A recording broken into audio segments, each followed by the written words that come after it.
who was known for her powerful singing voice, was shot and killed early Saturday morning. Police say her son pulled the trigger.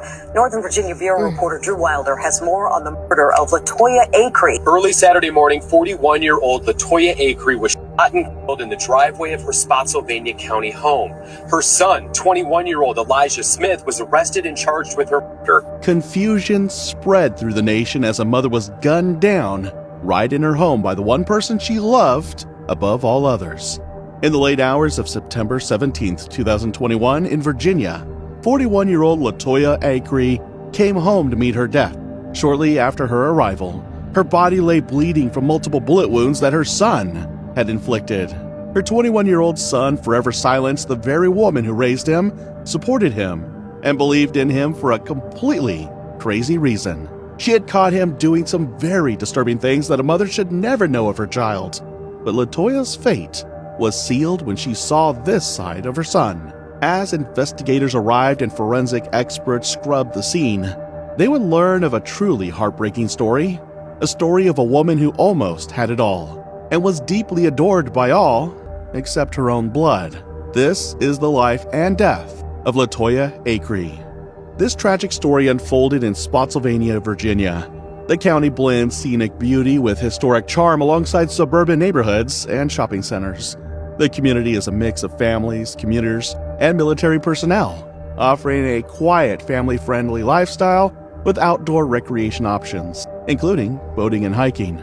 In 2021, the county maintained a relatively low crime rate, with violent crime significantly below the national average and poverty crime risks also modest, making it one of the safer areas in Virginia. However, this did not keep it safe enough for LaToya, whose danger lay in her very own home. LaToya Clara Acree was born on November 23, 1979, in Virginia. Raised in the church and shaped by Southern traditions, she was the daughter of Telia Acree and Milton Carpenter, and the granddaughter of Sterling and Clara Acree. She grew up surrounded by gospel music and kindness, and by all accounts, carried those values with her through every stage of her life. She attended public school in both Essex and Arlington counties before eventually moving to Woodbridge, and later Spotsylvania, Virginia. Determined to build a stable future, she enrolled at Paul Mitchell Hair School in Woodbridge, where she earned her cosmetology license. She later added a healthcare certificate in phlebotomy to her resume, but LaToya had bigger dreams and more to achieve. After honing her skills at a local beauty shop, she opened her own salon. LaToya was not just trained, she was driven. Her salon went beyond being just a place to get your hair done. It was a sanctuary where women came in weary and walked out renewed.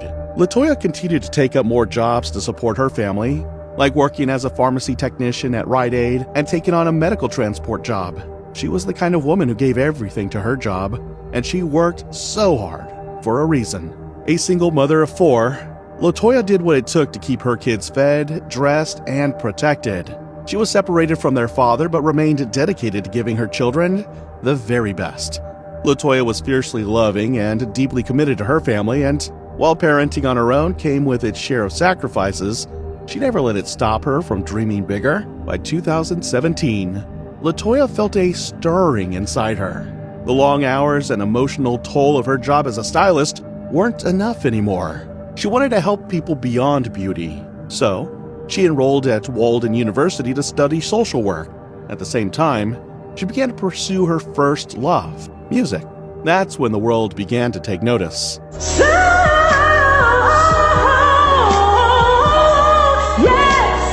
In 2019, LaToya joined True Soul, a Washington, D.C.-based band. Though she had never sung in a band before, her voice, soulful, bold, unforgettable, quickly made her the centerpiece of every performance.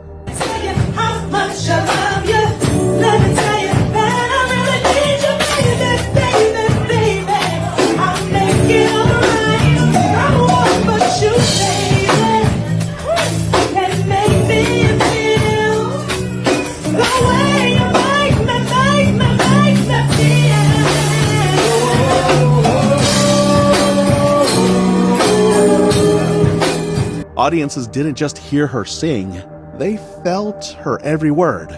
Her stage presence was magnetic, her spirit radiant, but her talents didn't stop at singing.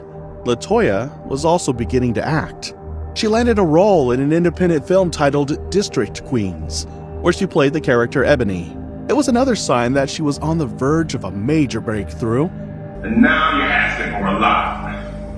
It wasn't a lot because we gave you that motherfucking money to get you elected, now was it? Behind the scenes, she was also transforming physically. Determined to regain control of her health, LaToya began working out. She also started changing her diet and reclaiming her confidence. She soon lost over 200 pounds and began posting about her journey online. The glow-up wasn't just external. She was finding her voice, her power, and her place in the world. LaToya had even found love again, and by all appearances, she was happier than she had ever been. But there was one area of her life that never seemed to fall in line, and this part made every other good thing meaningless.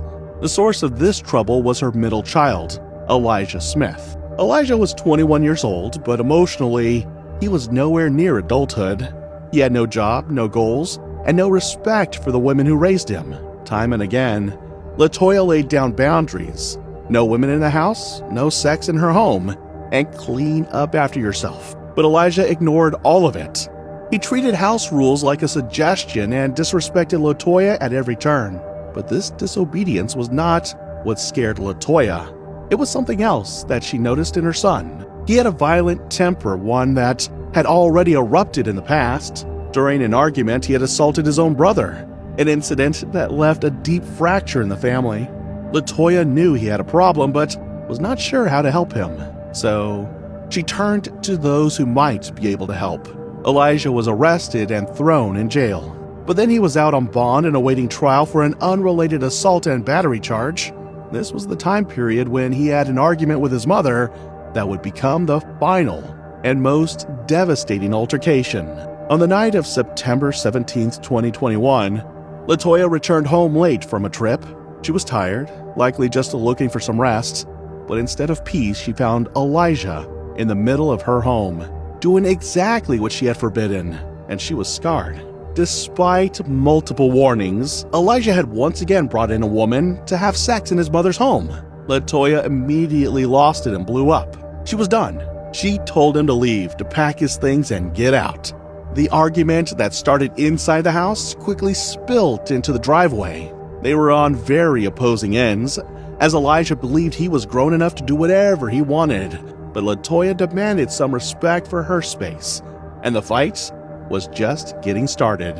It was about 12:30 a.m. and the neighborhood was quiet except for the domestic dispute happening at LaToya's home. Elijah was loading his bags into the car, still yelling, still defiant. Then came the moment that would change everything. LaToya stood near the vehicle, possibly still pleading with him to do better while standing firm in her demand.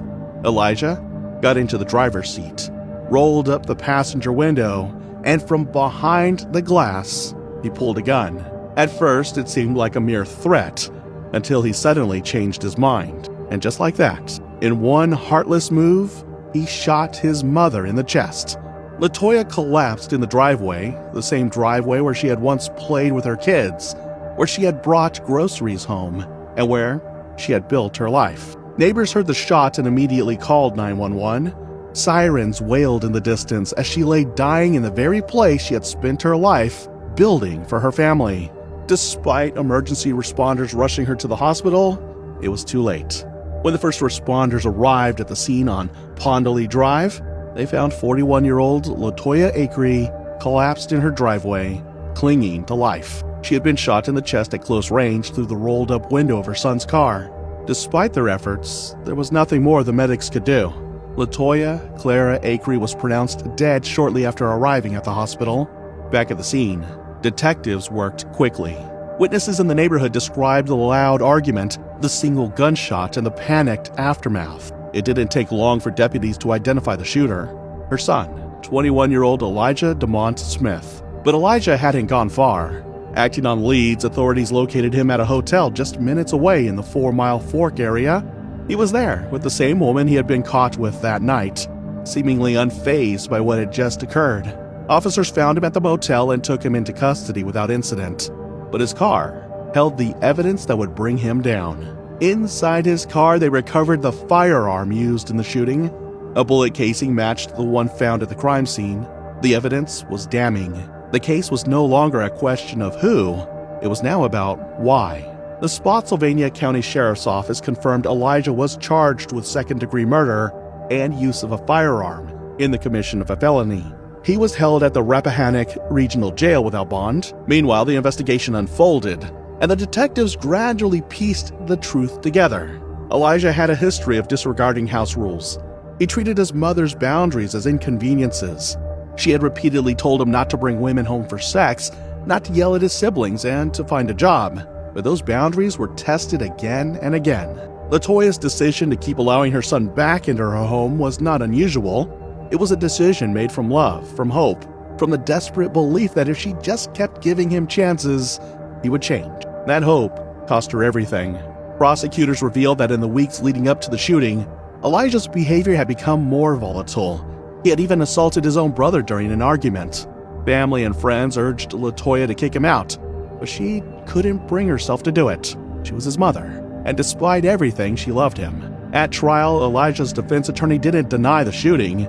Instead, he argued that it should be considered voluntary manslaughter, not murder, claiming the shooting wasn't premeditated. But the prosecution pushed back hard.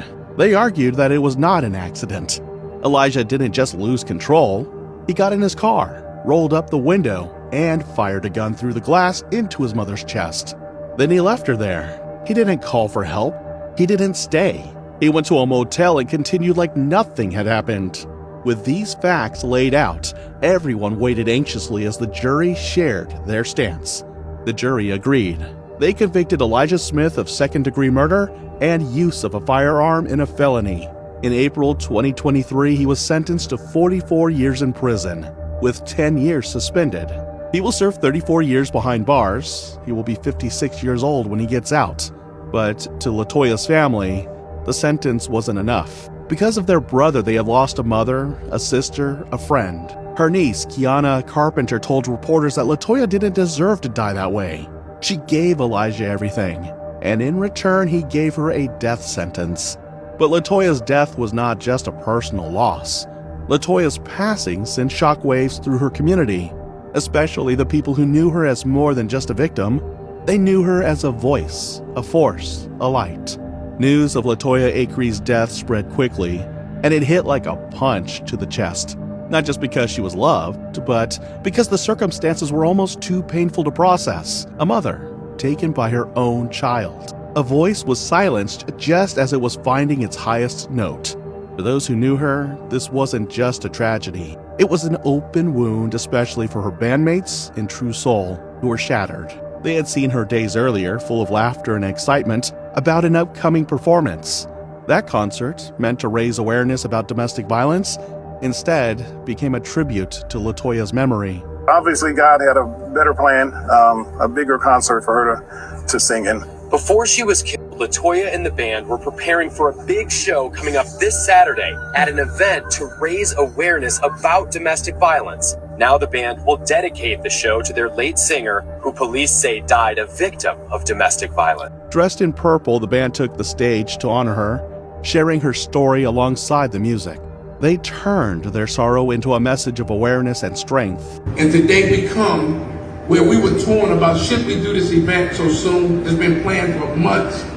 It was perfect timing for this event because she was a victim like so many others. But today we come honoring her. If you feel a breeze going through here right now, I can assure you, it's the breeze, the spirit of LaToya Acree, letting you all know that she thanks you. Within her circle, LaToya was remembered for far more than her singing. She was known as someone who brought warmth to every room, who supported others through hard times, and who lived her life with deep compassion.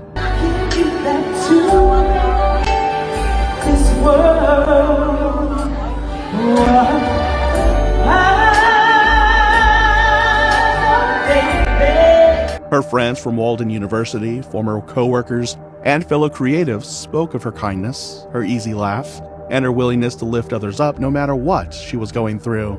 I had a lot of confidence issues in the beginning. She had lost, 100 pounds. She got a new boyfriend.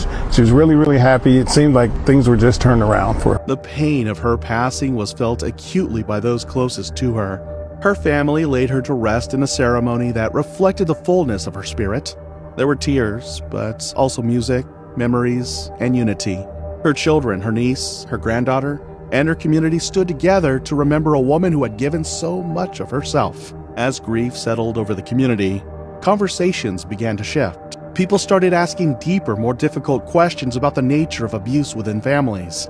Many had seen signs: emotional volatility, broken boundaries, disrespect, but had struggled to act. LaToya's death forced a reckoning with these quiet struggles, especially those borne by mothers holding on to hope in the face of chaos. Her story became a reminder that abuse doesn't always come from strangers. Sometimes it originates within the home, and that kind of harm can be the most dangerous of all, because it is often hidden, excused, or overlooked.